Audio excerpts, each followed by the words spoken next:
Figuring out how to view text messages on iCloud can prove to be incredibly useful. There are several methods available to accomplish this task, allowing you to conveniently access and restore your messages whenever needed. Part 1. How to view messages in iCloud from Mac. On iPhone, settings, your name, iCloud messages enable. On Mac, Messages, app preferences, accounts check. Enable messages in iCloud. Messages will sync with iCloud. May take time based on message volume. Part 2. How to view messages on iCloud from iPhone or iPad or iPod Touch. iPhone. Settings, your name, iCloud.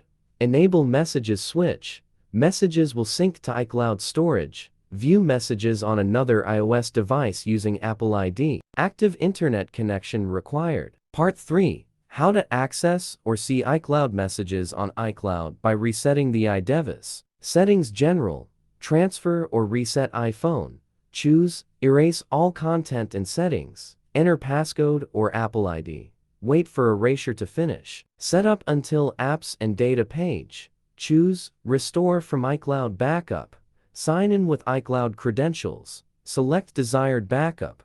Allow restore process to finish. Part 4. Why can't I view my text messages on iCloud? iCloud messages not enabled. Limited accessibility, encryption, and privacy. Check if you have restored from iCloud backup. Part 5. How to view and recover text messages on iCloud flexibly. Would you like to view text messages on iCloud from a PC or Mac without losing any details? If so, iPhone data recovery could be a great assistant. Apart from messages, you can view such files as contacts, WhatsApp data, etc.